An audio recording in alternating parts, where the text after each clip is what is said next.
আমি যারা আজকে ইজারা নেওয়ার জন্য বিভিন্নভাবে পায়তারা চালাচ্ছেন তাদের উদ্দেশ্যে বলবো, জুলাই থেকে 5 আগস্ট পর্যন্ত যে বৈষম্য বিরোধী ছাত্র আন্দোলনের মাধ্যমে আমরা আজকে দ্বিতীয় একটা বিপ্লব গঠন করে আমরা স্বাধীনতা পেয়েছি।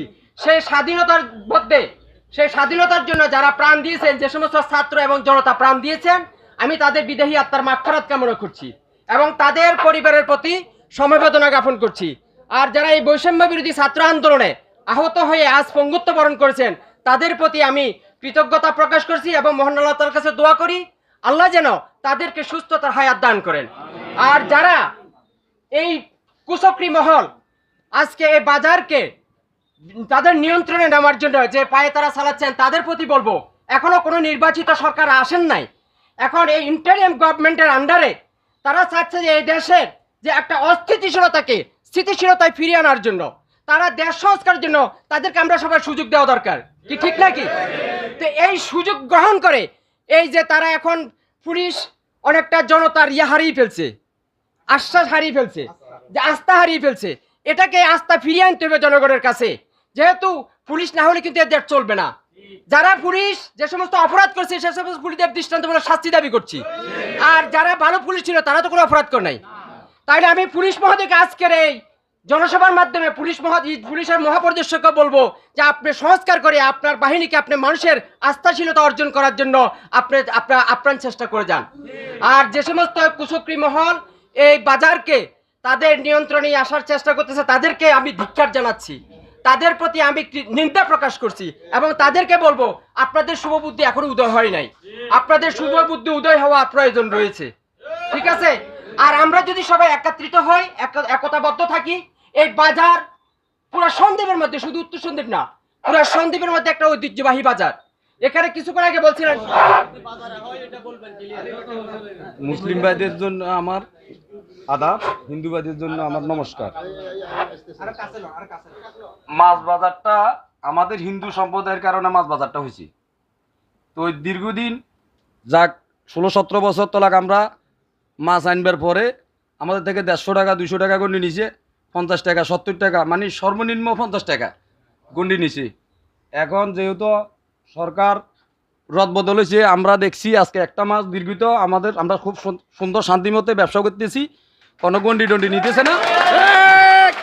এখন যেহেতু পরিবর্তন হয়েছে, আমরা চাই ইজারা মুক্ত হোক, ইজারা না হোক, আমরা শান্তিমতো যখন ব্যবসা বাণিজ্য করতে পারি। আমরা তো আসলে অনেক দিন পর্যন্ত ব্যবসা করি কাঁচা বাজারে। এখন আগে তো গন্ডি ছিল না, এই বর্তমান গেছে সরকারের আমলে তো আমাদের কাছে সবাই এই গন্ডি নিতেছে। গন্ডি যে আমরা দোকানের সামনে দোকান করি, হিয়েনো ভাড়া নিতেছে 100 টাকা, গন্ডি ভাড়া নিতেছে 100 টাকা, মানে প্রতি আডে আর কি। বর্তমানে আছে কিনা সপ্তাহে 2 দিন আর কি বর্তমানে। এখন কাঁচা বাজারে তো খোলা কোনো বাজার নাই, আমরা প্রতিটা ব্যবসায়ীকে ঘর ভাড়া দিই, দোকান করি, আবার হিয়ারে গন্ডি দিতে, মানে একটা দোকান ভাড়া আসতে 10,000 টাকা করি, ঘর ভাড়াও নাই এত টাকা, মানে একটা দোকান ঘর ভাড়া 8,000 টাকা নাই, কিন্তু আমরা 8,000 টাকা ঘর ভাড়া দিয়ে হিয়ারে আবার গন্ডি দিত। এখন আছে কিনা? আসসালামু আলাইকুম ভাই, মূলত আমরা এত মানুষ এখানে অত্তরবার কারণ হইলো একটা, আমরা এখানে এত মানুষ অত্তরবার কাম হইলো একটাই, যে ফেসিস সরকারের আমলে আমাদের অনেক এই বাজার তুন সুযোগ আছে, বিভিন্ন জায়গার তুন কোনো মানুষ আসতো না। এখন অন্ততপক্ষে এই 1 মাসের ভিতরে আমাদের এক দোকানে 5,000 2,000 3,000 করে প্রত্যেকটা দোকানে বাড়ি গিয়ে মানুষ আসতেছে। অন্ততপক্ষে আমরা এই বাজারটা নির্মুক্ত চাই, মানে গন্ডি মুক্ত চাই, ইজারা যেহেতু এই বাজারে নহয়। হিন্দু ভাইদের নমস্কার। আমাদের মাছ বাজার হলেও আমাদের বাপ দাদা পুরানো ঐতিহ্য বাজার। মাছ বাজার থেকে আমরা থেকে বিগত ছোটকাল থেকে আমরা মাছ বাজারে মাছ বেছি। এমনও দিন গেছে আমরা মাছ বাজার হলে আমাদেরকে হয়রানি করতো, জেলে তোরা নোয়ালে চলবে, কিন্তু এখন বর্তমানে 1 মাস আমরা খুব শান্তিতে আছি, সুখে আছি, আমরা এখন গন্ডি মুক্ত বাজার, কিন্তু ভবিষ্যতে আমরা ইজারা মুক্ত বাজার চাই। আমাদের বাজার আলে হয়রানি না হয়, আমরা এখান দিয়ে বলে ওইখান দিয়ে তুলে দিত আগে, এখন বর্তমানে ওই জিনিসটা নাই। বর্তমানে আমরা এখন বহুত শান্তিতে আছি, এভাবে শান্তিতে থাকতাম চাই, ইজারা মুক্ত বাজার চাই। মিলন জলদাসকে আমরা কিছুক্ষণ আগে একটা জলদাস বলছে যে কি 100-150 টাকা 200 টাকা দৈনিক ইজারাদারদেরকে আমরা হাসিল হিসেবে দিতে হইতো, কিন্তু এই 150 টাকা 200 টাকা পাঁচজনের প্রতিদিনে এগুলা তাদের অর্থের যোগান হচ্ছে, ফ্যামিলি খরচ বাড়ছে, যোগান দিতে পারতেছে। তাহলে আমরা তো সবার অবস্থান থেকে 2-4 টাকা বেশি পকেটে আসতেছে না, আসতেছে। সুতরাং এই যেই টাকাটা আমরা ইজারাদারদেরকে দিতাম সেই টাকাটা আমাদের পকেটে আসতেছে। আবার ইদানিং আমরা প্রত্যক্ষ করতেছি যে কি বাজারের মধ্যে ক্রেতা এবং বিক্রেতার উপস্থিতি দিন দিন বাড়তেছে। আমরা অনেকে আছে, এখানে অনেক বিক্রেতা আছে যারা মুরগ ব্যবসায়ী যদি আগে 10 কেজি বিক্রি করতো এখন সে 15 কেজি বিক্রি করে, আলু ব্যবসায়ী যদি আগে 30 কেজি বিক্রি করতো এখন সে 1 বস্তা বিক্রি করতেছে, কারণ গ্রাম থেকে মানুষ আকবরহাটের দিকে উঠে আসতেছে। আমিও ডাক্তার আব্দুর রহমান, আমারও ব্যবসায়িক মধ্যে একটু আলো দেখা যাইতেছে যে আস্তে আস্তে ক্রেতা রোগীর সংখ্যা বাড়তেছে, রোগীরা বাজারে নিশ্চিন্তে নির্ভয়ে বাজারে আসতে পারতেছে। তো সুতরাং আমরা যে কোনো মূল্যে আমরা ইজারা প্রতিহত করব, বাজারে যাতে ইজারা না হয় আপনাদের মতামতটা পেশ করবেন। এই মুহূর্তে আমি বাজারে মুরগি ব্যবসায়ীর পক্ষ থেকে সৌরভ ভাইকে তার মূল্যবান মতামত পেশ করার জন্য বিনীতভাবে অনুরোধ করছি। সৌরভ ভাই আপনি আপনার মতামতটা পেশ করেন সংক্ষিপ্ত 2 মিনিট। বিসমিল্লাহির রহমানির রহিম। সম্মানিত উপস্থিত নতুন বাজার আকবরহাটের বিভিন্ন ব্যবসায়ীবৃন্দ,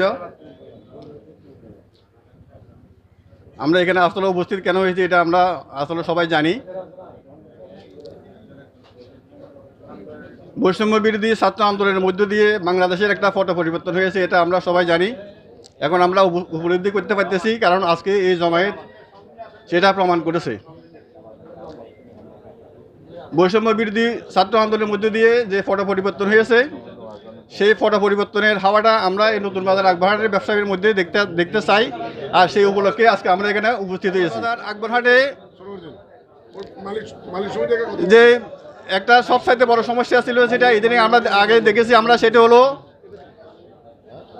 ইজারাদার কমিটি এবং এই গন্ডিন এবং এই ক্যান্সার থেকে মুক্ত হওয়ার জন্য আজকে আমরা এখানে উপস্থিত হয়েছি। নতুন আমরা সবাই চাই মুক্ত বাজার অর্থনীতি বলতে এটাই যে আমরা যে কোনো জিনিস বাজারে নিয়ে আসব, এটা আমরা অবাধে বিক্রি করব এবং সেখান থেকে বিক্রিত যে টাকাটা আছে সেখান থেকে আমরা এখান থেকে কিছু ক্রয় করে নিয়ে যাব। আর বাজারে সবসময় কমিটিটা হয় একটা উদ্দেশ্যে, বাজারের কমিটির মূল উদ্দেশ্য হলো ব্যবসায়ীদের উন্নয়ন তখনই হবে যখন সে তার মালগুলা বাইরের লোকের কাছে বিক্রি করতে পারবে।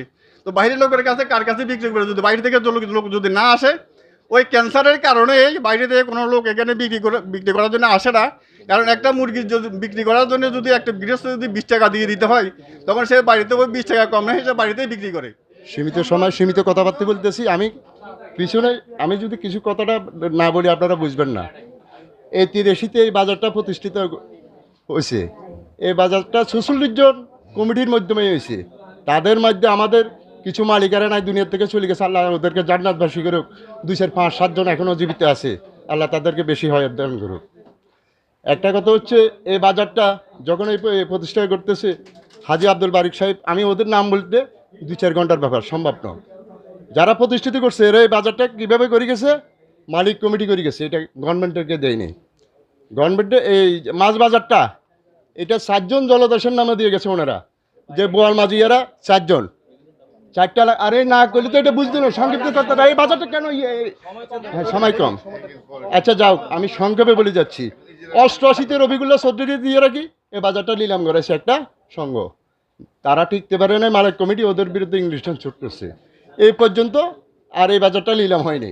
যাও, আওয়ামী লীগ সরকার আসার পরে আওয়ামী লীগের নেতাকর্মীরা এটা সিস্টেম করে আনছে, এনুকে ম্যানেজ করি, কিন্তু এই বাজারটা নিলাম হবে না, নিলামের আয়ত্তে নাই। এই বাজারটা খাস নাই, এই বাজারটা খাস আছে মেন রোডটা, আর সব জায়গাটা মালিকানা জায়গা। এখন যাও, আওয়ামী লীগের উপরে আল্লাহ নালত আল্লাহর তরফ থেকে উঠছে, ওরা চলে গেছে, আরেকটা চক্র তৈরি হয়েছে, ওই চক্রটা কিন্তু বাজারে নিয়ে আসছে। নিয়ে এসছে এরা মঙ্গলবার আসছিল টেবিল বসাবার জন্য, কিন্তু তারা গোছ হইতে পারে নাই। আমরা এই নিউজটা কালকে রাইতে 10টা বাজে শুনছি, মুসলিমে 2-4-5 জনে। আরিফ মেম্বার এই যে এই ছেলেরা অনেক শ্রম দিছে রাত্র থেকে এই পর্যন্ত, আবার আপনাদের কাছে গেছে, আপনাদেরকে এখানে মাইক দিয়ে প্রচার করে আনেছে, কাউকে মুখে বলে আসছে। শুধু আমরা একটা জিনিস চাচ্ছি কি, এই বাজার আওয়ামী লীগ সরকার থাক, বিএনপি সরকার থাক, জামাত সরকার থাক, এই বাজার নিলাম হবে না, এই বাজার নিলাম হবে না, নিলাম টিকতে পারবে না। সেই যে 12 মাপের নেতা হোক না কেন, আমরা এখানে যারা বাজারে বসবাস করি সবাই আমরা একবারের মানুষ, এটা আমাদের মাথায় রাখতে হবে। আমাদের একজন বিপদ, আমাদের একজনকে মোস্তানি করতেছে, আমরা যাবে পাশের সদরগুলো জামাই পারবো ইনশাল্লাহ। এই ধরনের সুযোগ আর দেওয়া হবে না। সেই যত বড়